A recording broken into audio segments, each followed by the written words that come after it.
On behalf of all the speakers, thanks to you and to the organizers, to Farming Smarter for a great conference. Let's hear it for them. Thank you very much.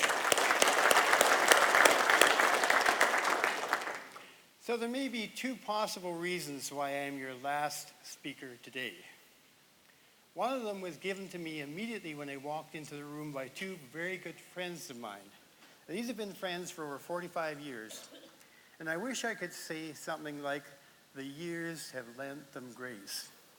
Unfortunately, you would describe them more along the lines of irascible, crusty, obdurate, and the list goes on. So these two very good friends of mine have taken pains over the years to work very diligently on my self-improvement. In fact, they don't waste time with praise. Most of their effort has been directed to pointing out where I screwed up, how badly I screwed up, and just how long it's going to take me to fix the mess I've created. So I was heartwarmed, almost moved to the point of emotion yesterday, when they immediately accosted me when I walked in the room and said, reason you're last on the agenda is that's where you'll do the least damage. So that's one possible reason. The other reason is, I hope, as an eternal optimist, is that after a terrific technical conference, and this has been a super conference, that your organizers were hoping I would help you walk away equipped with a bit of a vision of what farming could look like here in the future, in fact, in the year 2050. I should do a bit of disclaimer on that year 2050 and say I'm walking on thin ice when I use that year. You'll notice that most of the people who do future forecasting always pick a point that is at least 50 to 100 years out. And the reason for that is by the time the year they forecast rolls around, everyone who heard them is either dead or so demented they can't ever be held accountable for the prediction. So in going out to 2050, and it's almost 2016, just a few days till we hit that year, I'm only going out 34 years, and I have this nightmare vision of those two very good friends of mine wheeling their wheelchairs into my extended care ward saying, Knapp, wake up, you got point number 3 wrong. So at that risk, I am going to proceed with an attempt to look ahead. In order to create a backdrop for what 2050 could look like, I'd like to walk you through, if you will, 10 emerging megatrends or macro trends in agriculture. The first 7 you've probably heard before, although you may not have heard quite the angle of vision I'm going to bring to them. Last 3 might be new to you. So here goes. Trend number 1 is the growing and ever more powerful impact of this complex of issues emerging and changing not only what we produce, but how we produce it, this complex of issues we call social license. And you've heard many of these before, but things like organic production, natural production, animal welfare and animal rights, so they're two very different things. Natural food, slow food, low carbon footprint, save the whales, and the list goes on. So the important part about that whole social license emerging trend is that how we produce our food has become increasingly important in supermarkets, at cocktail parties, in daycares, and at chefs' conventions right across this country. And while some of us would take umbrage at those who know nothing about our farming systems hectoring us about how we should prescriptively fix those systems, and while some of us would furthermore take some resentment at those whose lives are very often not in order themselves, lecturing us about how we should order our lives and businesses, I think we would nevertheless acknowledge that many of those farming practices I mentioned earlier are now being practiced or being begun by our neighbors or even by ourselves, and that if we ignore the impact of those practices on our customer, who even when he is dead wrong is always right, if we ignore the impact of those on our customer and how he believes about the food experience he's having and the ethical nature and the wholesomeness and the environmental impact and the animal impact, what he believes about your footprint in producing that food is so important that unless we take stock of that, unless we take charge of how we advocate for that, we may not be around to farm the way we do today in 2050. So social license, a hugely important emerging issue. Number 2 on my list of macro trends, the aggregation of farmland. Surprise, surprise, farms are getting bigger. But I want to relate that back to social license. So a generation ago, I think most of us in this room would appreciate where there were 2 farms exporting 8 children into mainstream society as teachers, as doctors, as clergymen, as mothers. As they were going into mainstream society, they became a farm diaspora, so to speak. They moved out as powerful ambassadors and as advocates for how you produced your food. Today, there is one farm exporting 2 children into society. So we've seen a 4-fold reduction in that diaspora of ambassadors going out into the farming community. As that size of that diaspora continues to diminish, the impact in your social license will absolutely require you to take charge and to invest a great deal more intellect and energy, often grudgingly, but you will have to invest that if you want to be successful in the future, and invest it in advocating truthfully, opening your farms, showing people how you produce, letting them trace back right to the source, welcoming their engagement with you in a way that results in you being socially licensed. Number 3, the rise in farmland values. Surprise, surprise, but no one realized that was going on. So to quantify this, I went back and looked at FCC data over the last 10 years for BC, Alberta, Saskatchewan, and Canada as a whole. And let's assume you bought an acre of land for $100 10 years ago. And I know you couldn't have bought it for $100, but don't go all quibbly on me. Just work with the program here and pretend you bought it for $100. In BC, you bought that for $100 10 years ago. Today, it's worth $189. In Alberta, it's worth $244. In Saskatchewan, it's worth $313. And in Canada as a whole, it's worth $289. The point is that farmland has accrued in value at a rate 3 times the TSX over the last 10 years. TSX has gone up at 3.8% on average over the last 10 years, which isn't bad considering we're factoring in the severely downturned years of 2008 to 11. Farmland has gone up at the rate of 10.6% per year. In fact, if you take the consumer price index using the current previous 10 years, and if you forecast out 34 years to 2050, you get a 70% increase in the consumer price index. If you take farmland over the previous 10 years and go up to 2050, you get a 700% increase in farmland value. The point I'm making is that farmland has been appreciating at 10 times the rate of goods and services in general over the last decade, and is likely to continue to. Okay? Let's go to another one, and this one I'm not going to spend any time on. Half of you will get mad at me if I get into too much detail on it, so I'm going to be very cautious of what I say about, and that's climate change. So there are probably 3 groups of people in this room. There are those of you who don't believe that climate change is happening. All we're seeing is some different weather patterns. There's a second group who probably believe climate change is happening, but it's not caused by the activities of man. And there's probably a third group, I would suspect a majority, but a thin majority, who believe climate change is not only happening, it's caused by the actions of man. My only comment on that is, I hope we will always be in a world in 2050, as we should be today, where we can respect the different opinions of our neighbors. There is a growing persecution beginning to occur by those who believe climate change is real and caused by man, of a group they call the non-believers, who say it's not happening at all. And let me tell you, although I am part of that group that believes it is caused by man, let me tell you how wrong I think it is to persecute and alienate and ostracize people who hold a different view. So hopefully there will always be room for different viewpoints. So climate change. Moving on here to number 5 on my list. the rise of the middle class in Asia, in parts of Africa, believe it or not, in Latin America, all over the world.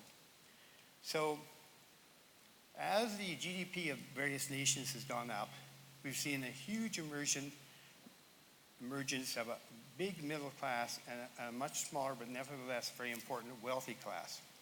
China and India, for example, combined are graduating 100 million people every decade into the middle class and 2 million people every decade into a very wealthy class. So what do people do, as Dr. Stewart pointed out earlier, when they get more spending money?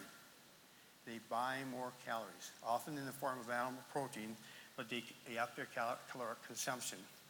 In fact, if you look at the caloric consumption globally, I think Dr. Stewart's evidence said FAO was predicting a 70% increase in calories. My math says if you increase the number of people by 28.5% to 9 billion by 2050, and you've add in 700 calories a piece more, you'll get a 61% increase in demand for food. It doesn't matter if it's 70 or 61. I think we can say there is going to be 1 2/3 times as much demand for food in 2050 as there is today.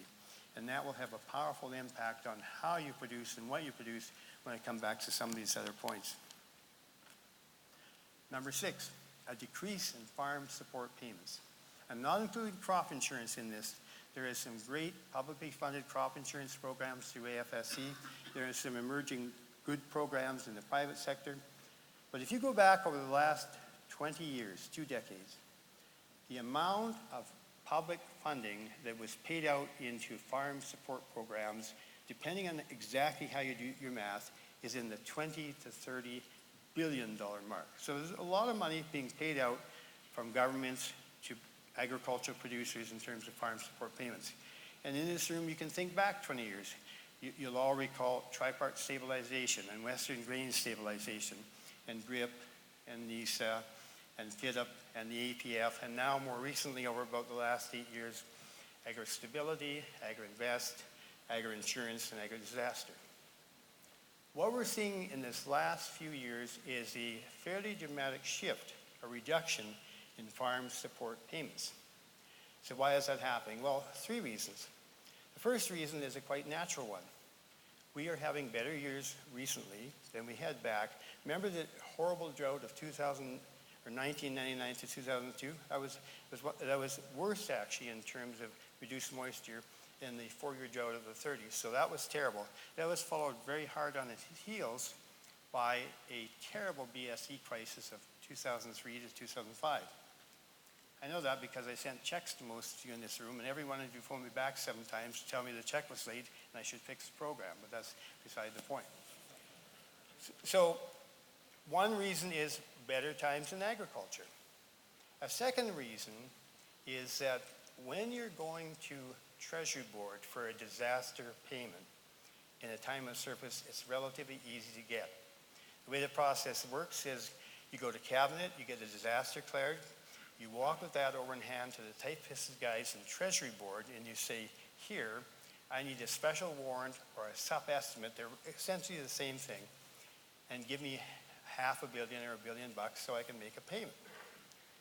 When you attempt to do that in a time of budget deficit, if you even have the audacity to get through Cabinet and walk with your disaster in hand to Treasury Board, not only will they turn you down, they're likely to take you out behind the woodshed so you never come back again during disaster.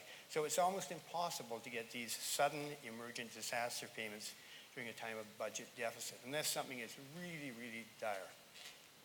The third reason, and this is the most important one strategically, is that these programs in the last round of Growing Forward were designed to trigger less often and to pay less when they trigger. Hence, reduction of 85 to 70% on ag stability, hence the reduction by about 1/3 on agri-invest, hence the lesser of clause in ag stability, and hence the much sharper definition of a disaster. So a minister can't just declare a disaster when he wants to give people some money. So putting that all together, it means that you will see fewer farm support payments between now and 2050, and certainly into 2050. Government will continue to be there for you, I believe, whatever its stripe. Government will continue to intervene when you have severe disasters. That's why people have governments in part.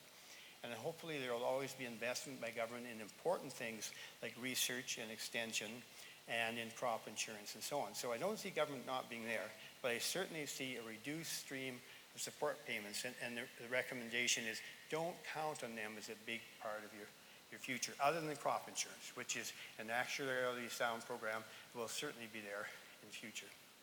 Okay, that's government support payments decreasing. Number 7, technology. Again, no surprise. You might not be aware that over the last 100 years, agriculture has outstripped every other major industry, bar none, in increasing productivity per worker.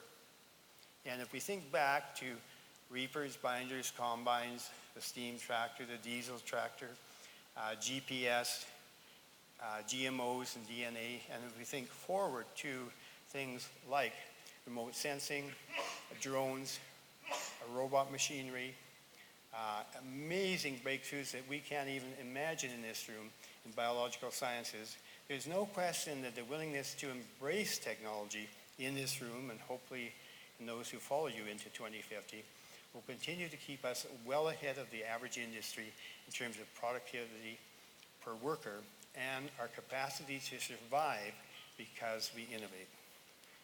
Okay, these last 3 are going to be ones you may not have heard before. You may not have heard quite the approach I'm going to take on them. Number 8 is the rise in sea levels. I know you've heard about that, but so how does that affect us here? So over the last 120 years, seas have risen about 11 inches globally. And most people will say, yeah, that's because of the melting of the glaciers, especially recently. Well, in fact, 2/3 of that rise is caused by thermal expansion of the sea. Temperatures got warmer, the water has expanded and risen. About 1/3, or about 4 inches, has been caused indeed by the melting of the glaciers, and that is accelerating at an almost geophysical rate. So the consequence being, as the seas melt more and more, we're going to get rising sea levels. Taking the work done by the UNFCCC and the IPC, which looks at 24 models, and it takes a high, a warm, and a cold model, it takes an average of those. The prediction for the rise in sea levels by 2050 is going to be a low of 1 foot to a high of 7 feet. Okay? So take a median about 4 feet, about chest height. What will that mean to agriculture globally? Well, think for a minute about all the world's fertile deltas. The Fraser, the Sacramento, the mighty Mississippi that has 30 feet of productive soil, the Yangtze, the Nile, and the mother of all deltas, the one that dwarfs almost all the others put together, the mighty Ganges, where most of the country of Bangladesh resides and a big chunk of India. Think of those very flat stretches of highly fertile land, and consider this.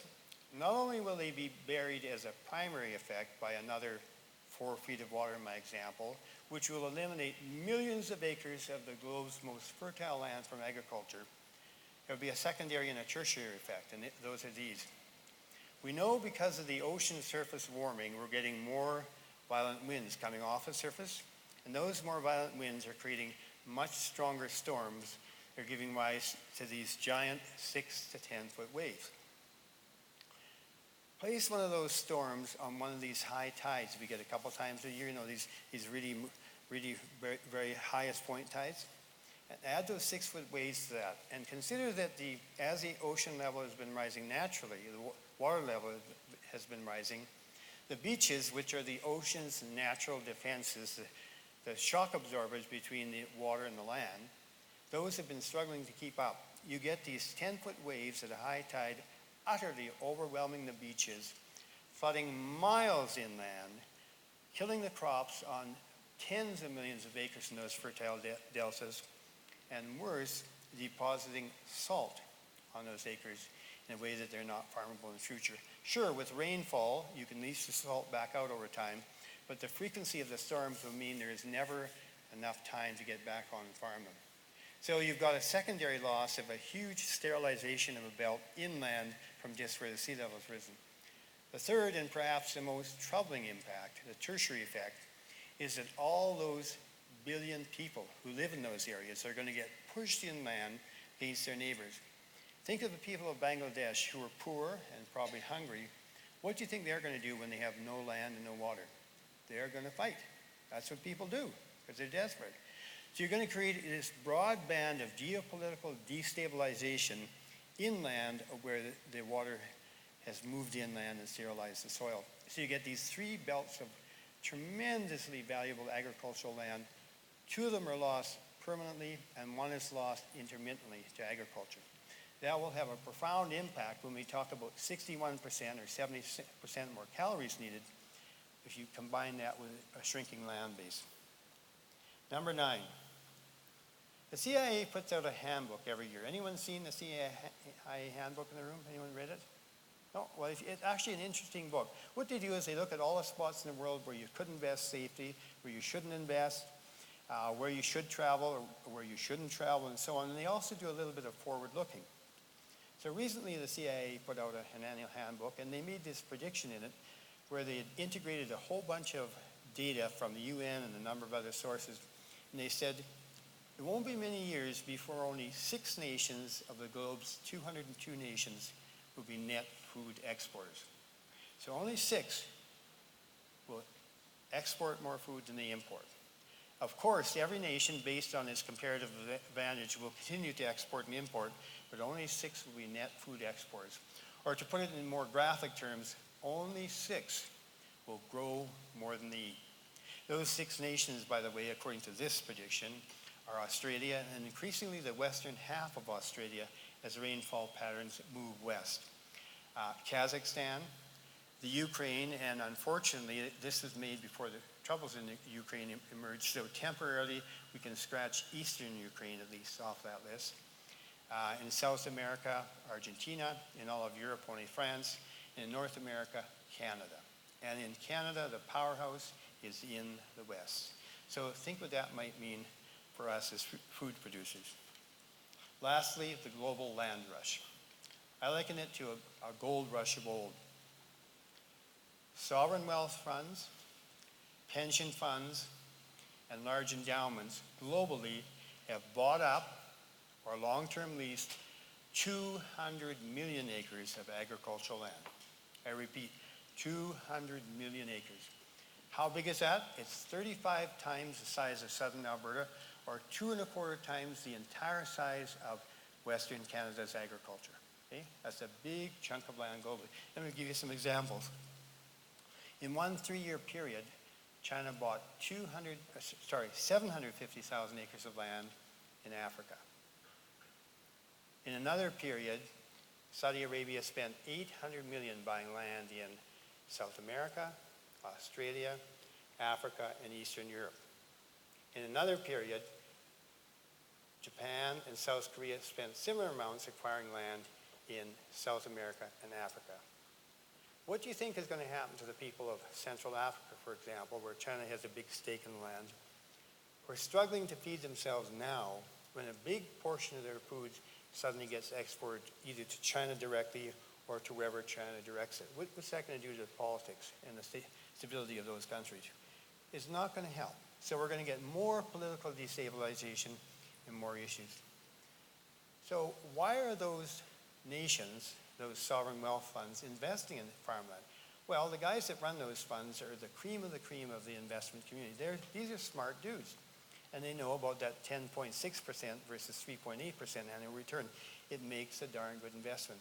But there's another more important reason, a longer reason why they're doing that. Their governments are directing them to tie up and lock down productive capacity that will ensure into the future, into 2050, that their nations will never be short of food, that they'll never face food riots and insurrection as a result of food shortages. So their governments are strategically ensuring that they have a future by locking down that land. Think what that means again to the price of food and to how you produce. Okay? So let's now use those 10 emerging trends as a backdrop and try and paint a picture of what agriculture could look like for you here in 2050. Let's start with the physical, environmental side, then we'll go quickly to the economic side, and lastly the social side. So about 8 to 10 minutes and I should be done here. So physical, environmental, climate first of all. Temperature is going to be 2 degrees warmer here on average. And where I get this data that I'm going to quote now is from some very good work done very recently, 2013, at the University of Alberta by Richard Snyder, if any of you want to look it up. So the climate will be 2 degrees warmer. The number of heat units we have will go up by 31 to 53%, way more heat units. You'll get 9.4% more rain. And CO2 in the atmosphere, which just this year in 2015 surpassed the 400 parts per million mark, will be at 500 parts per million, okay? And don't worry about breathing. I know some people said, well, we'll be able to breathe. No, it's not until you get up to over 2,000 parts per million, and it doesn't affect your breathing, it affects your reasoning capacity, kind of like some of you on Saturday night. So when you get up there to 2,000 parts per million, you start worrying. So we've got plenty of room to expand. So what do plants love? They love an environment rich in CO2, so that's a plus. Warmer temperatures, more rain. So those warmer temperatures are going to come in the form of a much longer growing season, a little bit of extension in your fall, but overwhelmingly the majority of the extension will come in the spring. You will be seeding on March 21st. You heard it here from me now. You will be seeding on March 21st by 2050. Now, some of you are seeding as early as April 10th and further east here now. Roll that back another 3 weeks. That's when you'll be seeding. What does that mean in terms of possibilities? Well, it means, I think, tremendous opportunity in terms of not only more irrigated corn and soybeans, it means all kinds of longer season, higher heat units, special crops, nutraceutical crops, pharmaceuticals, seasonings, herbs, and so many other crops that we couldn't grow before that will suddenly be open to you to grow. There's 2 other crops that I think are going to be very important to you that you're not growing now. And to illustrate those, I use this concept of a climax forest.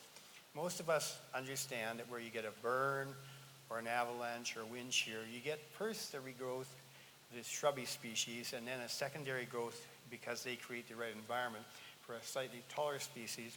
And then that creates the right environment for a climax species. In our boreal forest, it's mostly white spruce as an example. There are 2 industries in agriculture where you have the water and the climate, and where you go through repeated cycles that become the climax industries in agriculture. And those are orchards and vineyards. Laugh if you will, but I am predicting by 2050, 2% of the irrigated land, just 2%, so 20 to 25,000 acres of the irrigated land right here will be in orchards and vineyards.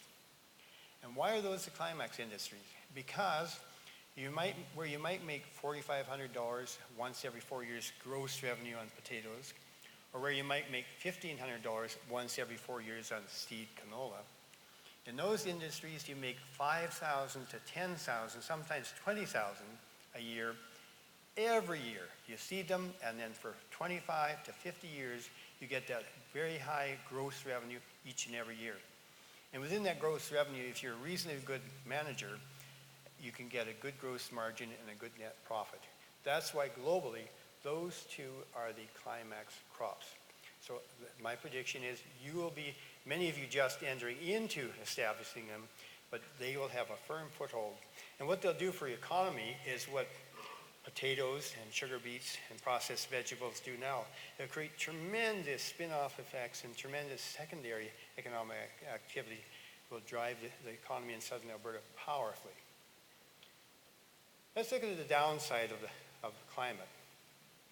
So that 9.4% more rain I suggested you would get, unfortunately, is not going to fall in the summer. You will get less rain in the summer, which more rain on either end of that.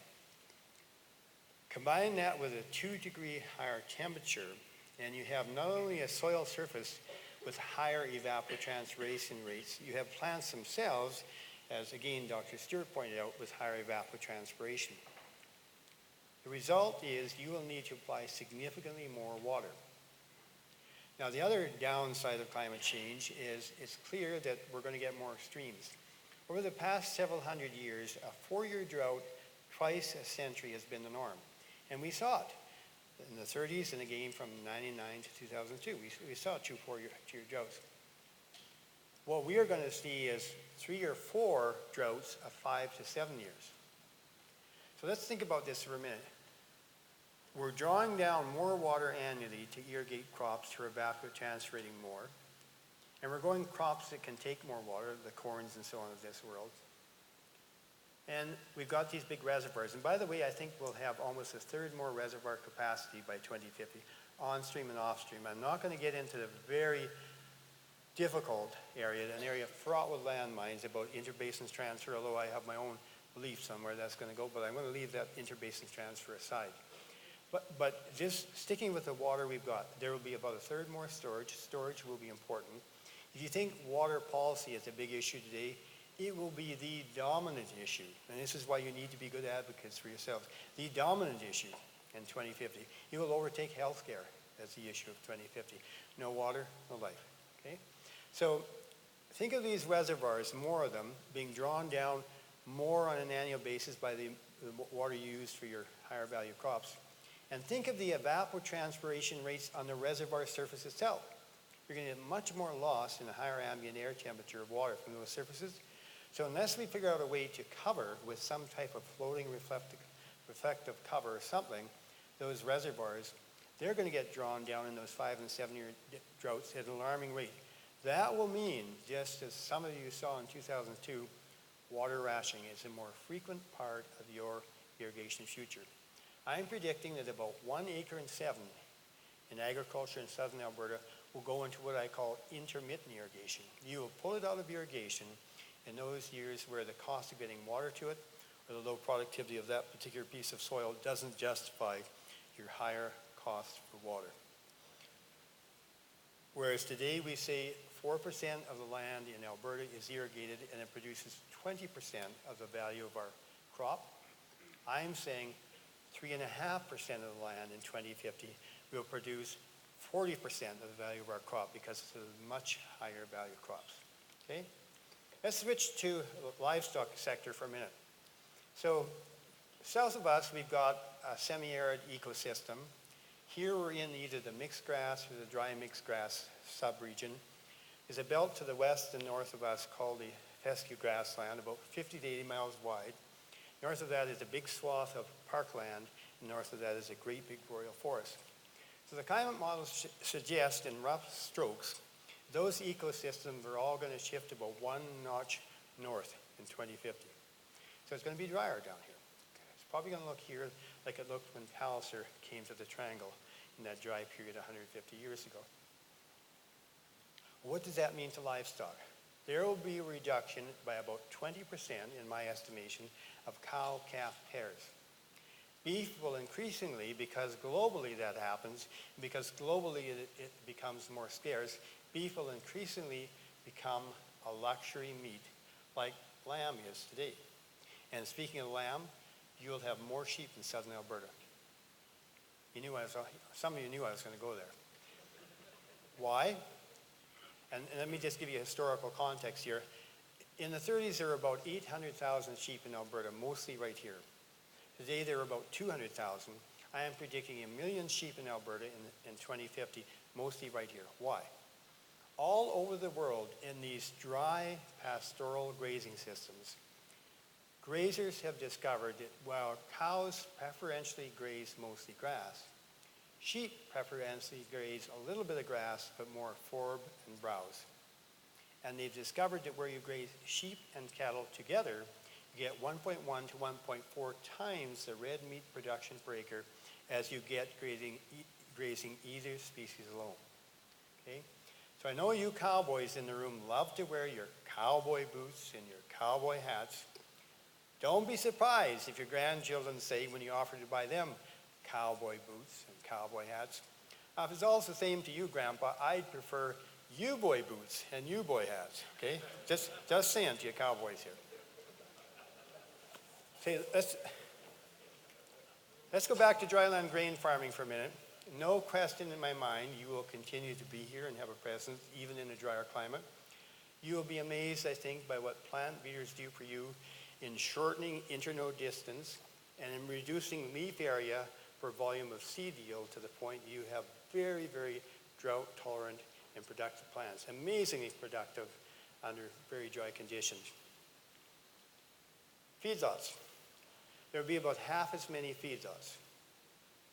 And the reason it'll be half as many is a combination of 20% fewer cow-calf pairs feeding those lots and a smaller niche break-off sector where, because of the perceived value of eating beef straight off grass, a whole bunch of reasons, some of them scientific, there will be a niche market of very high-priced beef where we fatten 2.5-year-old steers off grass straight to the restaurant, just like your great-grandparents did, okay? So it'll be a small market for that. But these feedlots will also become, very importantly, harvesters of methane. Every feedlot, just like Highland Feeders has today up at Vegreville, will have a natural gas power generating system fed by the manure gas, as, by the way, will large dairies, large poultry operations, and large hog operations. In fact, the amount of power fed into the grid by feedlots and intensive livestock operations will be up into the hundreds of megawatts, okay? Alberta consumes 11 to 12 thousands of megawatts, so put that in perspective, hundreds of megawatts coming from those sources. Dryland and grain farmers, to go back to them, will do something even more important. They will become harvesters of sunlight. As the cost of solar panel technology comes down almost by orders of magnitude, and we're just beginning to see that happen now, it will be natural for grain farmers on their least productive land to rig up vast arrays of solar panels, which will produce not hundreds, but thousands of megawatts of power to feed into the grid. In fact, farmers, I predict by 2050, will overtake the major power companies in the amount of power they feed into the grid. Think of what that will do for your social license. Not only are you feeding people, you're providing energy to them. So I see that bright future. So that is the more the physical future I foresee for agriculture. Let's talk about the economic future. So a few years back, I spent 5 years in Scotland as a mountain shepherd. Great experience for a young person. What I saw when I was there is a disaggregation of capital into two pools. On the one hand, you had tenant farmers who were fairly wealthy in their own right often, but who invested capital in buildings, in machinery, and livestock. And they had long-term rental agreements with the landholders, landed aristocracies, these lords. In Scotland, they call them lairds, and they're usually inbred and hysterical. Don't ever go grouse shooting with them, you know. Oh, frightfully sorry, old chap, appear to have winged you. So stay away from them if they ask you to go duck hunting.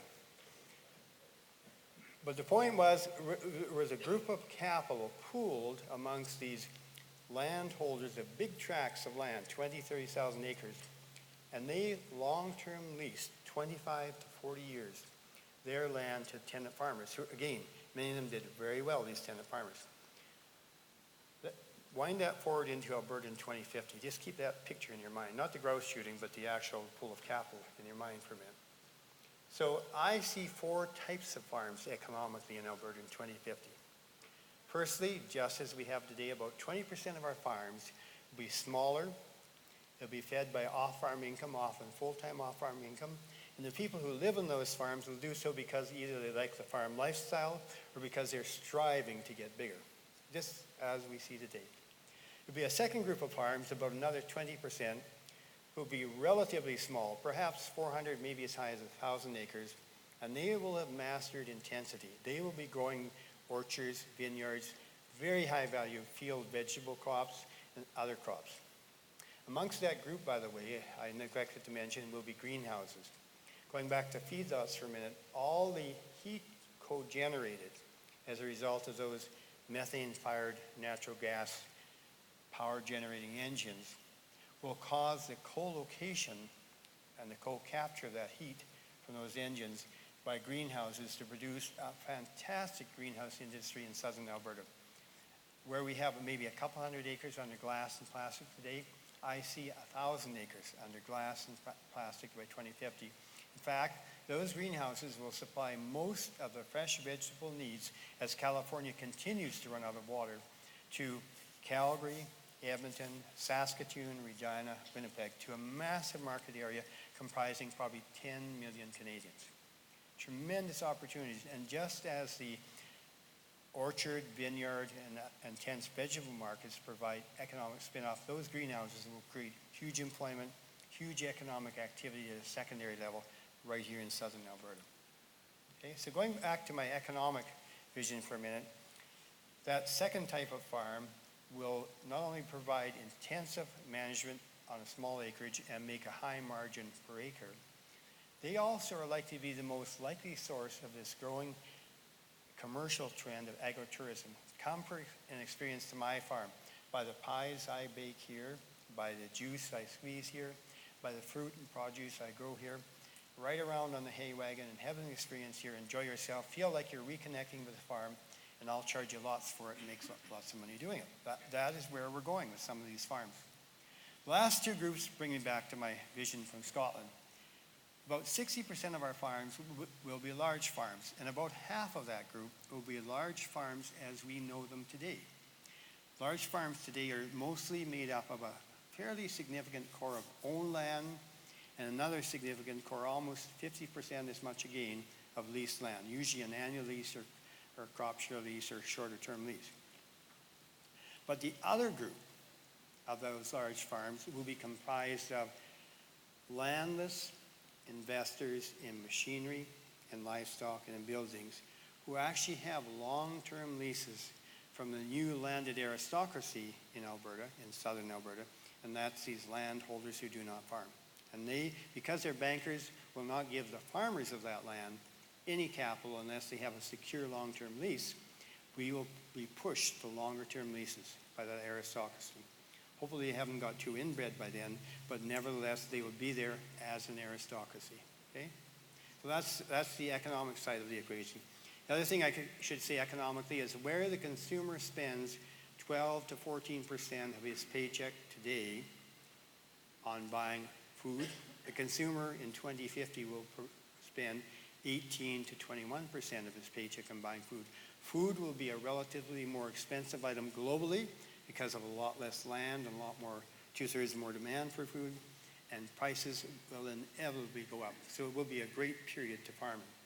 Socially, and I'll be brief on this, clearly as someone who opens up their farm and farms sustainably, ethically, and openly, as someone who has worked hard to buy their social license from the consumer, as someone who supplies not only the food but the bulk of the power to the people in southern Alberta, not only will you go up the wealth ladder, you will rise significantly on the ladder of social respect in southern Alberta. There's no question in my mind that people will look on farmers with a great deal more respect because of what they do in their lives, the impact they have in their daily lives. Let's put this all together and conclude. So we talked about some main challenges through climate, through water usage, through grazing, and a whole range of other areas, access to capital, social license, and so on. But there's no question when you consider what I just said about less land, more calories, higher prices, more growing opportunities, that the future for agriculture in southern Alberta is very bright indeed. In fact, I would go as far as to say by 2050, you will be entering into a 100 to 200 year period that future ages will look back on and call the golden age of agriculture. Or as the famous poem says, westward lo, the land is bright. Thank you and God bless.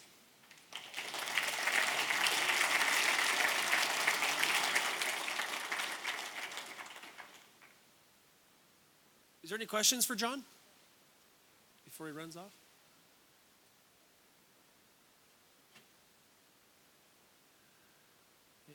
I got a question. I find in Western Canada that when we mention agritourism, we have a bit of a kind of attitude sometimes. Yeah. But when you go to other places in Canada, such as Ontario, you go to even in the Midwest, I've been to some farms that do a lot of agritourism around Indianapolis. Why is the attitude different there and not here? I think, John, for a couple reasons. Number one, we're so large, and in many cases, we're so far away from major population centers. By major, I'm talking 500,000, 1 million. If we haven't had the pressure and the exposure, when you get closer to these big population centers, schools tend to push agritourism. Teachers are looking desperately for ways to connect classrooms of children, especially younger children, with a farm experience where you can put hands on animals, you can see things growing, where you can see crops growing, where you can eat apples or taste carrots that were growing right there. That is a big experience for children, especially younger children, usually in the grade 1 to grade 4 era. So that's one reason. The second reason is I think it's just part of a growth and maturing process of social license. A great way to buy your social license is to open up your farm and sell the value of how you produce, not just what you produce to people. And I think it's coming here. So a range of reasons, John. It's not for everyone. Don't mistake me. I don't see every farm in the room doing that. But it is definitely for a percentage of farms who are located very close to major centers. I was on a dairy farm in Indianapolis, and they were charging people $20 for a half an hour hayride. It was crazy. Anyone here, just to follow, anyone here been to Davison Farms in Vern? Put your hand up. Yeah, I see a couple hands. So they started in 1933 as an orchard. About 1987, they began to say, we should cut out the middleman and we can make more money by direct marketing. And they're right on the town edge of Vern there. And so today, if you go there on any weekend day, you'll see over 1,000 cars in the parking lot. You'll see 2,000 to 3,000 people buying an average of $50 each of corn, pumpkins, baked pies, jams, jellies, spreads. The list goes on and on and on. Often there's Christmas presents and birthday presents and so on. And you'll see busloads of school children there.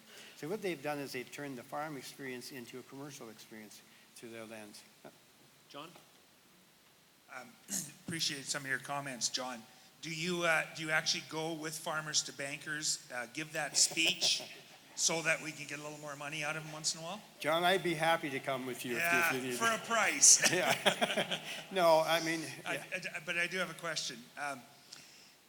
As we look at those 6 areas of the world, and Southern Alberta is certainly one of them that has the capacity to produce more, where do we start thinking about relationships with those areas that want that food that don't necessarily include China purchasing Southern Alberta land, but that we have a long-term relationship? How do we go about that sort of discussion? Because their need for food security and our need for profitable returns over time, there's got to be a connection, but so far we haven't seen that. So, John, I knew you'd ask me a difficult question.